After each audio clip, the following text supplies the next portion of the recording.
Hermanos, Dios les bendiga. Sean bienvenidos a la casa de nuestro Dios. Sean bienvenidos a esta sociedad de jóvenes para que podamos crecer en conocimiento y así poder glorificar el nombre de nuestro Dios.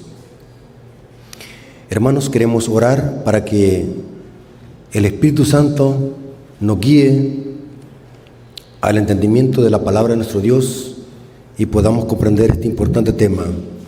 Así que los invito a que vengamos de rodillas. Bendito Señor que estás en el cielo, santificado sea tu nombre. Gracias porque nos permites reunirnos con los jóvenes y con los adultos en un culto de sábado en la tarde. Te pedimos, Señor, de que este estudio que vamos a tener de tu palabra sea dirigido por tu Espíritu Santo y que tu siervo pueda darse a explicar. Danos a todos sabiduría y conocimiento para que podamos comprender este importante tema que tiene que ver con verdad presente. Gracias, Padre, porque nos das este privilegio. Te lo agradecemos en el nombre de Jesús. Amén. Hermanos, queremos reflexionar sobre un pasaje bíblico que encontramos en el libro de Daniel. Pero antes de eso quiero hacer una introducción. Quiero que me respondan qué dos cosas celebramos los adventistas del séptimo día este mes, el mes de octubre. Hay dos cosas que celebramos los adventistas. El 22 de octubre de 1844, ¿y qué otra cosa? ¿El surgimiento de qué? De la Reforma Protestante. Hermanos, ¿saben de que la iglesia adventista es una iglesia profética? Nacimos en armonía con ¿cuál profecía? Daniel 8:14. Noten qué interesante. El surgimiento de la iglesia adventista tiene que ver con una profecía daniélica. Por eso es que es un gran error. Yo me río cuando hay evangélicos, más que todos los católicos, dicen que la iglesia adventista es una secta. Pero saben, hermanos, que la iglesia adventista no es una secta. Somos una iglesia profética. Nació en armonía con una profecía de Daniel 8:14. El 22 de octubre de 1844 podemos decir de que es un pilar distintivo de la iglesia adventista. En efecto, Elena de White lo dice, que la purificación del santuario es uno de los 7 pilares del pueblo adventista. Tenemos 7 pilares. Y uno de esos es la purificación del santuario. Hermanos, cuando hablamos del surgimiento de la iglesia adventista, estamos hablando de un mensaje profético. Nuestro mensaje es profético. Noten que nuestro mensaje está basado en profecía bíblica, porque somos una iglesia profética. ¿Qué significa eso? Que predicar profecía es predicar evangelio. ¿Cuántos creen eso? Noten que tantos libros que hay en la Biblia y tuvimos que nacer en armonía con una profecía daniélica.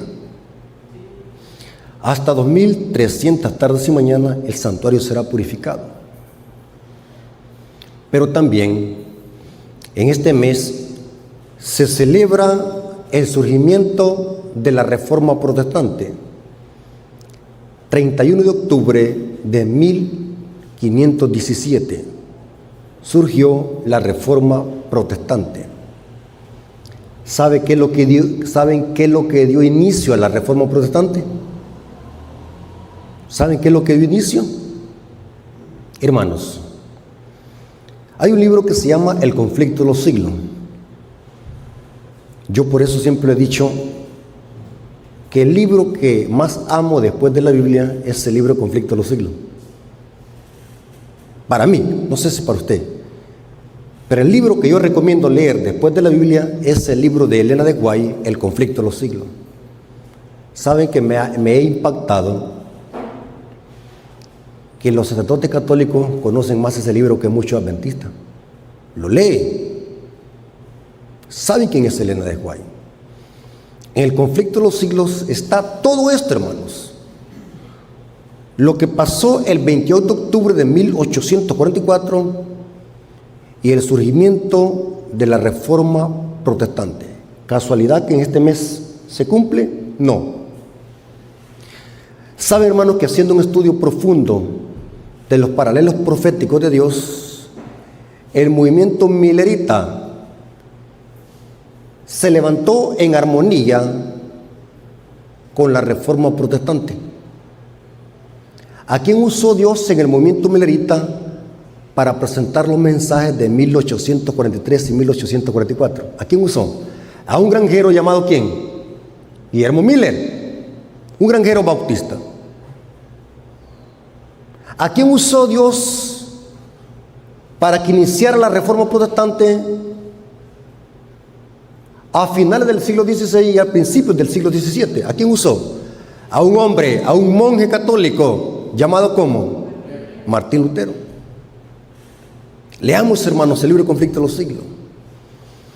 Un 31 de octubre de 1517, Martín Lutero clavó sus 95 tesis en una gran puerta de una iglesia en Alemania llamada la iglesia de Wittenberg.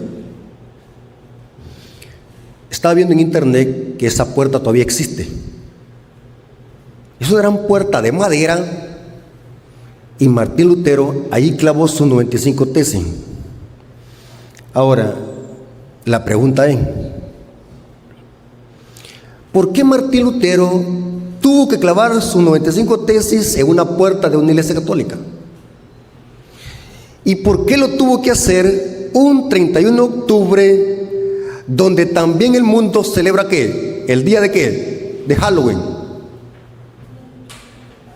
¿Saben de que los católicos dicen de que Martín Lutero era brujo?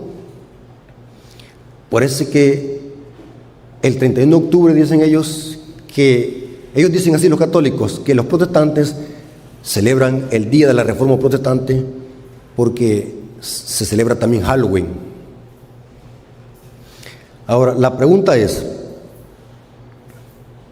¿por qué Martín Lutero tuvo que buscar el día de Halloween para clavar sus 95 tesis en la puerta de la iglesia de Wittenberg en Alemania? ¿Quieren saber la respuesta?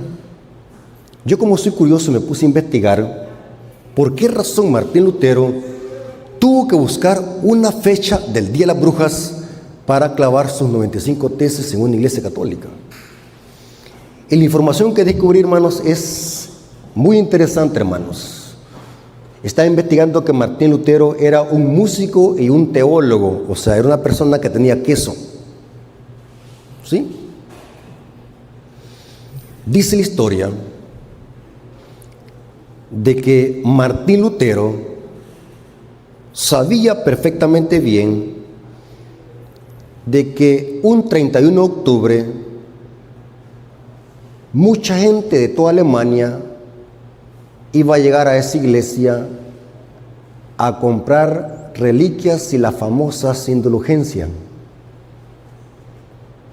Ahora, ¿por qué un 31 de octubre mucha gente iba a llegar a una iglesia a comprar reliquias y comprar indulgencias? Agarren esta información. ¿Qué día se celebra el Día de la Bruja? 31 de octubre. Pero Halloween, saben de que es una fiesta de origen celta, en honor a un dios llamado Samhain o Samhain, algo así se pronuncia. Para los celtas, esta fiesta duraba 3 días, desde el 31 de octubre hasta el 2 de noviembre. 3 días duraba la fiesta en honor a Samhain creada por los celtas, lo que se conoce hoy como Halloween, el Día de la Bruja. ¿Sabe qué es lo que hizo la Iglesia Católica? Por eso es que en la Biblia la Iglesia Católica, bueno, no lo dice textualmente, pero da las características. A la Iglesia Católica en la Biblia se le llama la Gran Babilonia, por las características. ¿Saben qué es lo que hizo la Iglesia Católica? ¿Qué es lo que celebra la Iglesia Católica el 1 de noviembre y el 2 de noviembre? ¿El día de qué? De los difuntos, la víspera de los difuntos. Halloween es la víspera de todos los santos. O sea, la Iglesia Católica lo que hizo es fusionar y tomar la fiesta de Halloween y ponerle la fiesta o el día en honor a los difuntos. O sea que el Día de los Difuntos no tiene nada que ver solamente con México, porque en México celebran una fiesta en honor a los muertos, una fiesta mexicana. Pero es interesante que en Europa la Iglesia Católica en esta fecha también adoptó el Día de los Muertos el 2 de noviembre. Y Martín Lutero, noten qué inteligencia de Martín Lutero. Así quisiéramos que fuéramos nosotros inteligentes, pero para lo bueno, no para lo malo. Martín Lutero sabía de que el 31 de octubre iba a empezar la víspera de todos los santos, o sea, los difuntos que la Iglesia Católica les celebra, e iba a llegar a comprar indulgencias. Y Martín Lutero dijo, aprovechó clavar en la puerta esas 95 tesis, era un gran rótulo, que eran 95 proposiciones, no estoy diciendo preposiciones, proposiciones, y esas eran proposiciones porque Martín Lutero no quería salirse de la Iglesia Católica. ¿Saben qué es lo que quería Martín Lutero? Quería reformar a la Iglesia Católica desde adentro, porque una de las grandes mentiras que la Iglesia Católica enseñaba es la mentira del purgatorio y las indulgencias. Hermanos, ¿saben qué es las indulgencias? ¿Quieren que les explique qué son las indulgencias? Se cree, y tiene lógica, hay cosas que quizás no están escritas, pero tiene sentido, tienen lógica. Se cree que la gran riqueza que tiene el Vaticano, el oro que tiene el Vaticano, se puede sacar de la pobreza al mundo entero 10 veces con el oro que tiene el Vaticano, y se obtuvo de puro engaño de las indulgencias. ¿Qué eran las indulgencias? Era un pago que se hacía para el perdón de los pecados presentes, pasados y futuros. Se pagaba, o sea, que si usted quería cometer pecados entre 10 años, un ejemplo, pagaba $10,000 y usted podía pecar hasta el año 2025. ¿Sí? Ya estaba pagado. Y a través de las indulgencias, si usted tenía mucho dinero, podía sacar las almas del purgatorio a puro pago. Y dice la historia que había un famoso monje llamado Tisel. Dice que por todas las calles clamaba a gran voz que al solo caer la moneda en el cofre, el alma salía del purgatorio. La gente creía en esta mentira, y la gente con el deseo, la gente crédula y supersticiosa, con el deseo de sacar a su familiar del purgatorio, pagaban grandes sumas de dinero a la Iglesia Católica. Imagínense, gran engaño. Y aún la Iglesia Católica enseña esta mentira del purgatorio. ¿Saben de que hace poco escuché a un sacerdote católico? Yo no sé cómo es que la gente cree estas grandes barbaridades. Con razón dice Apocalipsis que Babilonia ha embriagado a las naciones con el vino de su fornicación. La gente está embriagada, no puede entender. Decía un sacerdote católico que decía, él estaba dando testimonio que en su vida como sacerdote había sacado a miles de almas del purgatorio. Terrible, hermanos. Y estaba diciendo, ¿qué tenemos que hacer para sacar almas del purgatorio? Él daba la clave para sacar almas del purgatorio. Imagínense. Gran engaño de la Iglesia Católica durante la Media.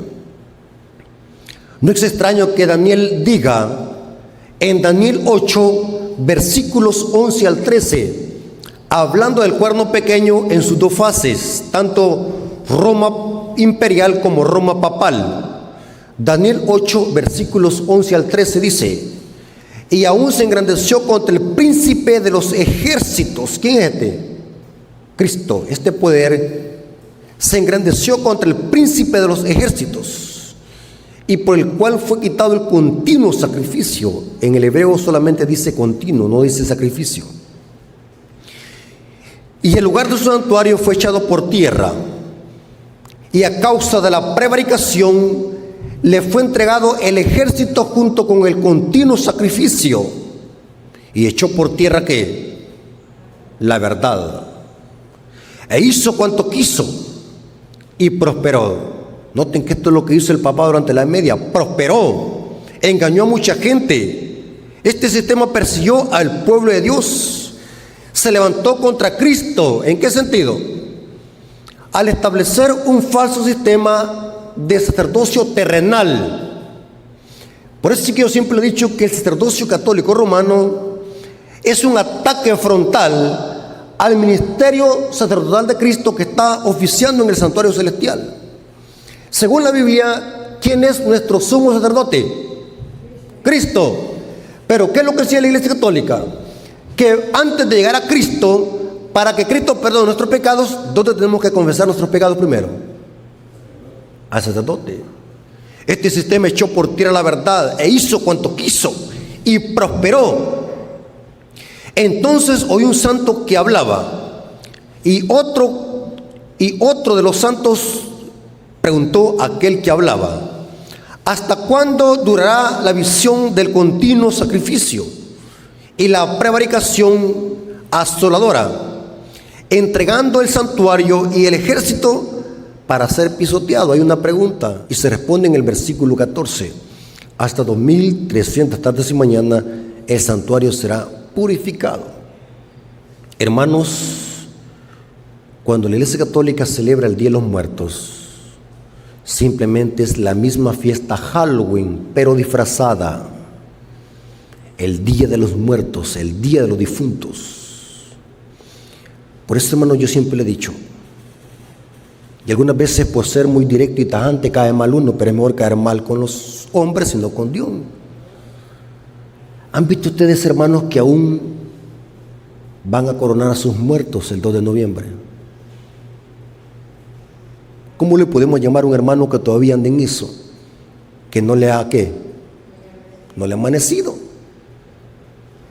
Noten cómo el diablo es astuto.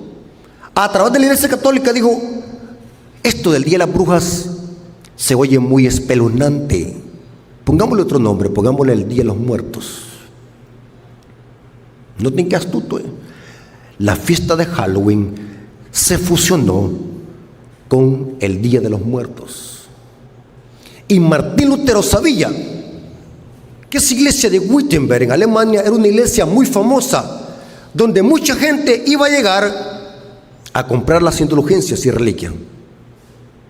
Y Martín Lutero dijo: cuando la gente vaya entrando a la iglesia, van a toparse con este gran rótulo y por fuerza lo van a tener que leer. Las 95 tesis clavadas. Un 31 de octubre de 1517 se celebra la Reforma Protestante. Y saben, hermanos, hablando de protestantes, hay mucho material, hermanos, que estudiar sobre esto. Saben, hermanos, que los verdaderos protestantes somos nosotros, los adventistas. ¿Cuántos sabían ustedes de eso? Por eso es que Elena de White, cuando se refiere a los protestantes, dice protestantismo apóstata. Porque los que están afuera ya no son verdaderos protestantes. Nosotros somos los verdaderos protestantes. Usted me va a decir: hermano Rafael Díaz, explíqueme, siento algo confuso lo que está hablando, explíqueme mejor. Aquí va la información, agárrenla.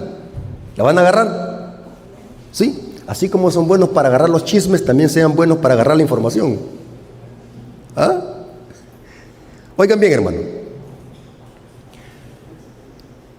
¿Qué predicaban los reformadores? Como Martín Lutero, Wycliffe, este famoso Tyndale que tradujo la Biblia al inglés y que por eso lo mataron en una hoguera, Eurículo Singlo, el que contradijo la misa, Juan Hus, Jerónimo, Calvino. ¿Sabe qué es lo que predicaban? ¿Quieren saber qué es lo que predicaban? Predicaban que a la esposa hay que despertarla en la mañana con mariachi. ¿Saben quién dijo esa herejía en las redes sociales? ¿Saben de quién estoy hablando? ¿Quién predicó eso? ¿Sí? ¿Saben cuál es el mensaje de Martín Lutero? Todos los reformadores apuntaban al papado como el anticristo de la profecía. O sea que estos reformadores predicaban pura profecía. Martín Lutero decía, el cuerno pequeño es el papado como sistema político religioso. Leen el conflicto de los siglos. Y también decían, la ramera de Apocalipsis 17 es la Iglesia Católica Romana. Y la silla donde se sienta el Papa es la silla del anticristo en Roma. Ese era el mensaje que predicaban los reformadores. Porque los reformadores sabían perfectamente bien que al seguir la hilación de la historia profética y de los imperios que existieron en el mundo, el cuerno pequeño daba por las características con el papado. O sea que los reformadores estaban muy de acuerdo que el cuerno pequeño de Daniel 7 y Daniel 8 era el sistema papal. Pregunto, ¿qué iglesia en esta tierra enseña lo mismo? ¿Qué iglesia enseña lo mismo? Que el cuerno pequeño es la Iglesia Católica y el papado. ¡Nosotros! Pregúntele a un pentecostal o a un bautista del séptimo día o a un de los testigos de Jehová o de la iglesia Lin allá afuera, de cualquier iglesia, vaya a preguntarle, mire, dígale usted, ¿y quién es el cuerno pequeño de Daniel 7? ¿Sabe qué es lo que le van a decir? ¿Quién es? Antíoco Epífanes, un rey griego que existió antes de Cristo. ¿Y quién es la ramera? Pregúntenle ustedes. Esa ramera es Israel. ¿Se dan cuenta? Y la bestia, Nerón.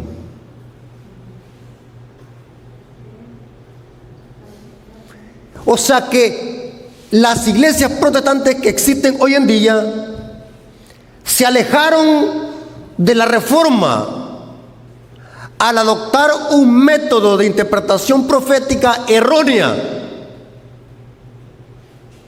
¿Saben que nosotros somos los verdaderos protestantes? Porque seguimos la línea de la reforma protestante. ¿Sabe, hermanos? Suena algo orgulloso decir, los adventistas somos los únicos protestantes historicistas. Las demás iglesias evangélicas saben que se han convertido en futuristas. Saben de que si usted le pregunta a un protestante, ¿qué es eso del anticristo? ¿Qué es eso de que los 1260 días? Yo lo he hecho y he platicado. ¿Saben qué es lo que dicen? Eso del anticristo es un hombre apuesto y carismático que se va a sentar en el trono de David allá en el tercer templo que los judíos están reconstruyendo. Noten cómo el diablo está engañando a los protestantes. Y dice así, ese anticristo va a asediar a los judíos por 3 años y medio, mejor dicho, por 7 años.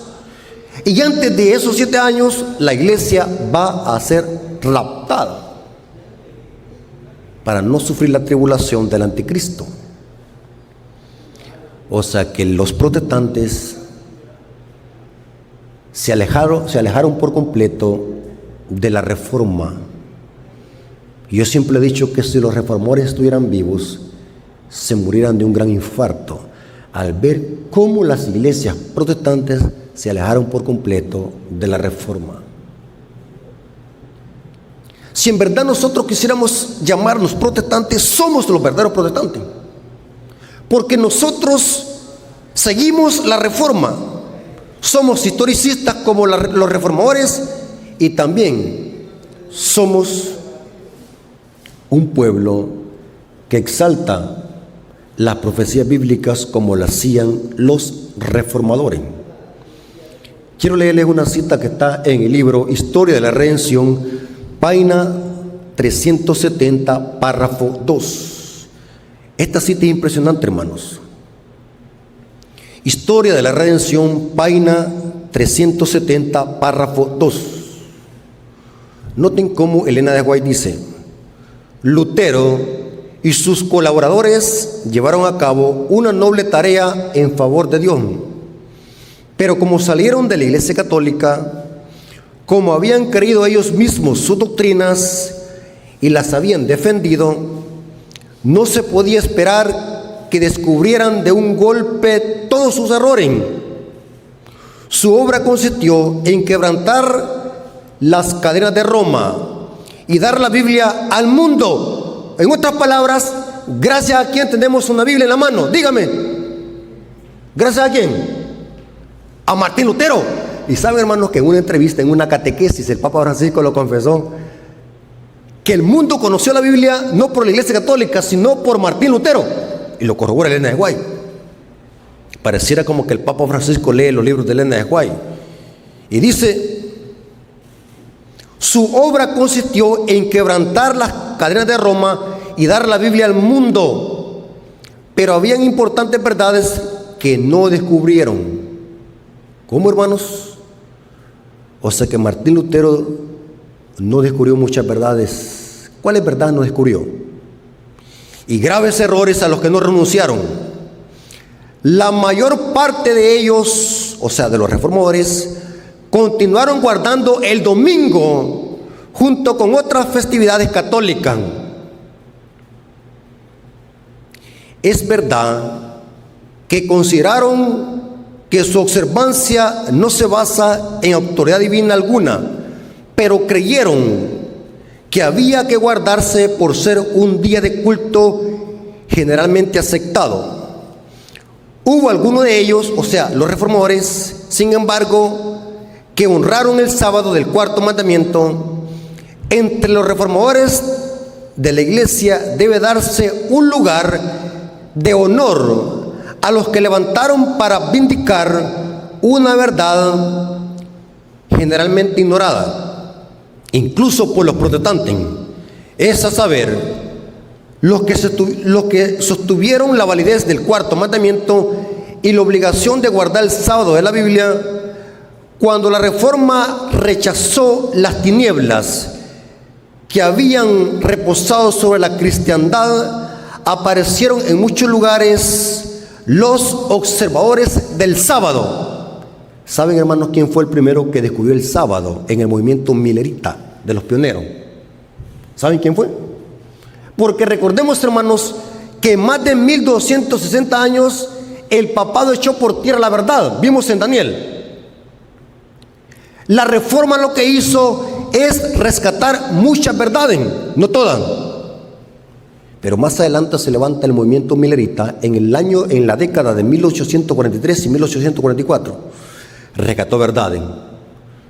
Y después se levanta la Iglesia Adventista en el año de 1863 para seguir rescatando muchas verdades que la Reforma no rescató, ni que el movimiento milerita tampoco rescató. Cada uno cumplió su misión. Los reformadores, el movimiento milerita y más tarde la Iglesia Adventista del séptimo día. ¿Saben quién fue el primero que descubrió la verdad del sábado? ¿Quieren saber, hermano? Hermanos, por favor, estudiemos historia. Hay un libro, hermanos, que yo lo tengo en digital, que se llama Portadores de Luz. Tiene una información, pero masiva ese libro, hermanos. Terrible, hermano. ¿Saben quién fue el padre del sábado? Era un capitán llamado José Bey o Joseph Bey. Fue el que descubrió la verdad del sábado. Por eso es que en la historia adventista se le conoce como el padre del sábado. Noten que la Reforma sigue hasta el final. Y hay una cita del Espíritu de Profecía. Noten cómo dice. Esta cita me impacta lo que dice. Conflicto de los siglos, página 138, párrafo 2 dice: la Reforma no terminó como muchos lo creen. Al concluir la vida de Lutero, tiene aún que seguir hasta el fin del mundo. Pregunto, hermanos, ¿cuál es el mensaje que completa la Reforma Protestante y el movimiento milerita? ¿Cuál es el mensaje que completa la Reforma Protestante? Los mensajes de los tres ángeles. ¿Saben, hermanos, que en los mensajes de los tres ángeles está contenida toda la doctrina que la Iglesia Adventista predica? La Reforma Pro Salud, el sábado, la ley de Dios, el estado de los muertos, el juicio preadvenimiento. Todo ahí está. La segunda venida de Cristo. Todo. Ahí está contenido en los mensajes de los tres ángeles. Y dice: Lutero tuvo una gran obra que hacer, la de dar a conocer a otros la luz que Dios hiciera brillar en su corazón. Pero él no recibió toda la luz que iba a ser dada al mundo. Desde aquel tiempo hasta hoy, sin interrupción, nuevas luces han brillado sobre las Escrituras y nuevas verdades han sido dadas a conocer. ¿Cuántos dicen amén, hermanos? Saben, hermanos, que yo me siento orgulloso, pero al mismo tiempo con una gran responsabilidad. Nosotros, como Iglesia Adventista, somos la iglesia que completa la Reforma. ¿Y saben quién la va a coronar? Según la cita, porque es hasta el fin del mundo. ¿Quiénes van a coronar la finalización de la Reforma Protestante? En Apocalipsis hay un grupo selecto. ¿Cómo se le llama? ¿Quiénes? Los 144,000. Hermanos, por esta razón nosotros hoy en este mes celebramos dos fechas importantes para el pueblo adventista. El gran chasco de 1844, que no fueron los adventistas que hicieron eso, fueron los mileritas. Aunque nosotros no existíamos como iglesia, pero somos producto de un chasco.